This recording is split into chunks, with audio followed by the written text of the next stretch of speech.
November 2016. A Gwinnett County courtroom falls silent as a 15-year-old boy stands to face his sentencing.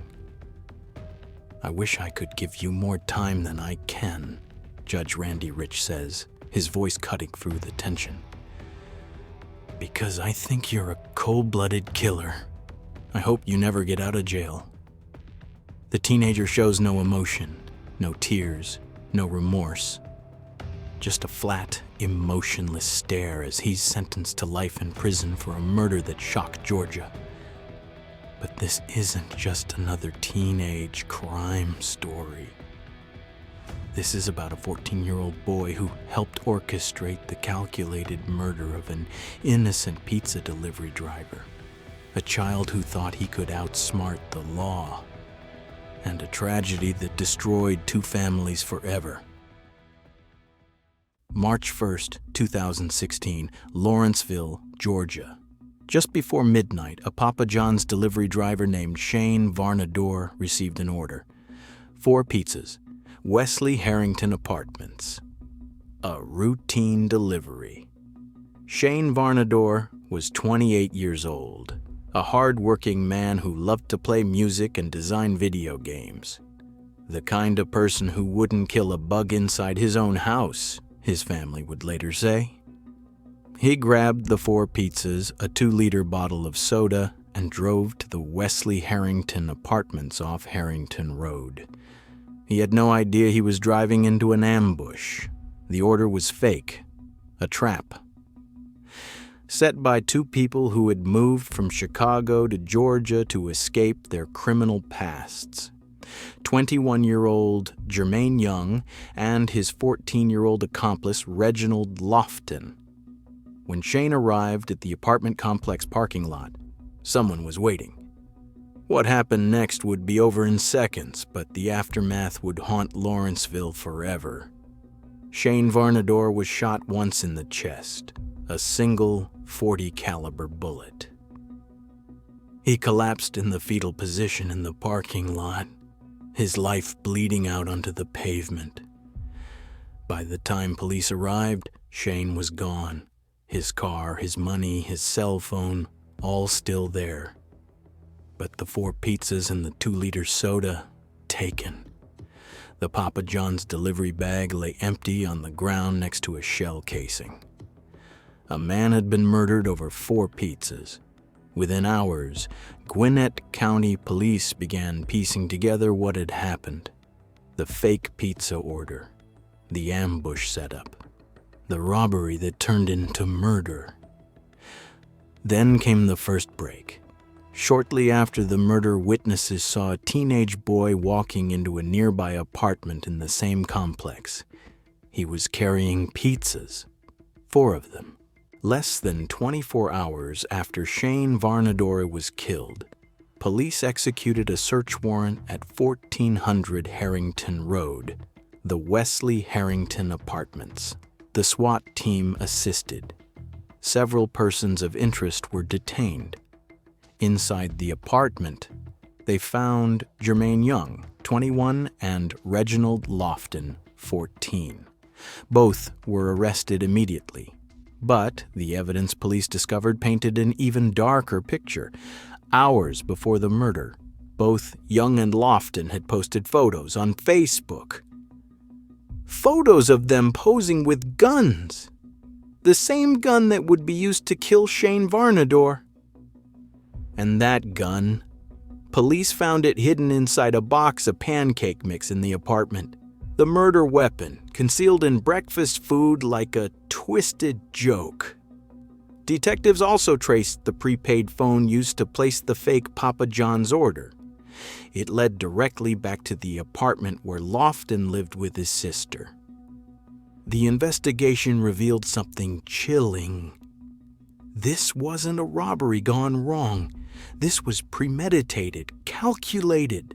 A 14-year-old child and a 21-year-old man had lured an innocent delivery driver to his death over 4 pizzas. November 2016. 8 months after Shane Varnadore's murder, Reginald Lofton stood trial in Gwinnett Superior Court. He was 15 years old, but he was being charged as an adult. The charges: 2 counts of felony murder, armed robbery, aggravated assault. Prosecutor Sabrina Nizam presented the evidence: the prepaid phone that placed the order, the Facebook photos showing Lofton posing with the murder weapon hours before the killing, the gun hidden in pancake mix, and witness testimony that Lofton was seen carrying the stolen pizzas back to his apartment after Shane was murdered. But there was one critical question prosecutors couldn't definitively answer. Who pulled the trigger? Was it Reginald Lofton or Jermaine Young? Under Georgia's party to a crime laws, it didn't matter. As long as prosecutors could prove Lofton aided or abetted in the crimes that led to Shane's death, he was equally responsible. Lofton's defense attorney, Leanne Chansey, argued her client was guilty of being stupid, but not guilty of participating in this armed robbery. She claimed it was Young, the 21-year-old, who pulled the trigger. That Lofton was just a dumb kid in the wrong place at the wrong time, but the evidence told a different story. At a minimum, prosecutors proved Lofton provided the cell phone used to make the fake pizza order. He provided the gun. He watched the incident unfold, and he took the pizzas back to his apartment after Shane Varnadore lay dying in the parking lot. After just over 2 hours of deliberation, the jury reached their verdict: guilty on all counts. December 15, 2016, sentencing day. The courtroom filled with 2 families, one destroyed by loss, the other pleading for mercy. 4 friends and family members of Shane Varnadore spoke first. They described a man who loved music, who designed video games. A peaceful soul who valued life so much he wouldn't even kill a bug in his own home. Shane's sister, Tara Varnadore, fought through tears. She told the court that her 4-year-old daughter had recently asked when she would die because she wants to see Uncle Shane. Shane's mother, Teresa Varnadore, was too emotional to speak. A prosecutor had to read her statement. "I feel destined to live a life unfulfilled since part of me is now missing." Then came Reginald Lofton's sister, Portia Porter. She begged the court for mercy. "He deserves a second chance at life," she pleaded. "Instead of throwing him under the jail cell, help him, counsel him, something." Judge Randy Rich listened to it all. The grief, the pleas, the destroyed lives on both sides. Then he turned to face the 15-year-old defendant. "I wish I could give you more time than I can, because I think you're a cold-blooded killer. I hope you never get out of jail." The sentence: life in prison with the possibility of parole. Not life without parole, because under Georgia law, that was the only option for a juvenile convicted of felony murder. But the judge made his feelings clear. He wanted Lofton to die in prison. Then Reginald Lofton was given a chance to speak. He stood. He did not look at the Varnadore family, and his words shocked the courtroom.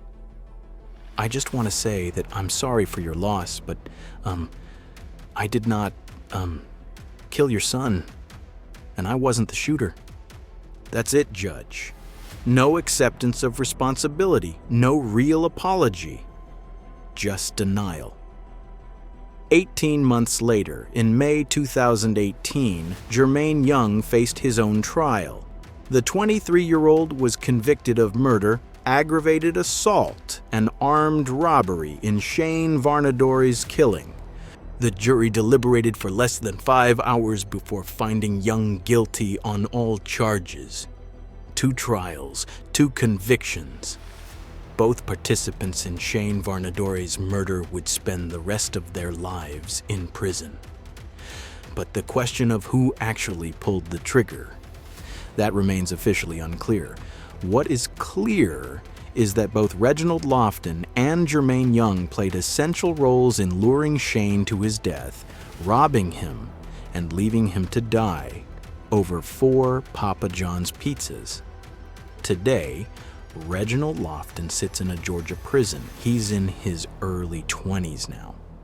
The possibility of parole exists, but given Judge Rich's sentencing statement and the brutality of his crime, freedom seems unlikely.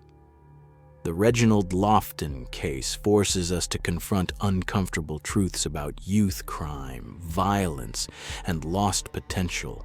Shane Varnadore was 28 years old. He was working to support himself, pursuing his passion for music and game design. He had a 4-year-old niece who adored him, a mother who will never recover from his loss, a sister who lost her brother and has to explain death to a child who wants to die just to see her uncle again. His life ended in a parking lot, murdered over 4 pizzas by strangers who saw him as nothing more than an easy target. Reginald Lofton was 14 years old, a child, but a child who helped plan and execute a murder, who posed with guns on social media, who hid a murder weapon in pancake mix, who carried stolen pizzas back to his apartment while a man lay dying outside. His sister begged for a second chance, for counseling, for rehabilitation.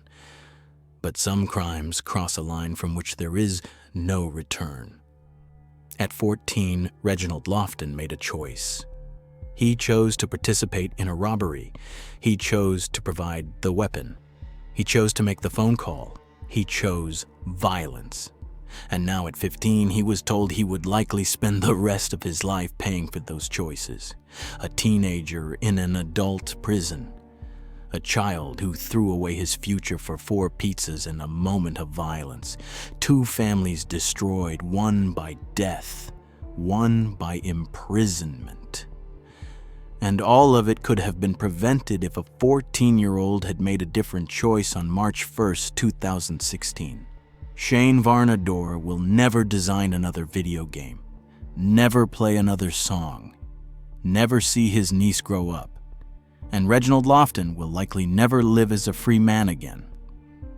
This is the Reginald Lofton case, a story of youth crime, senseless violence, and the moment a child became a killer. A reminder that age doesn't excuse evil, and some decisions change everything forever.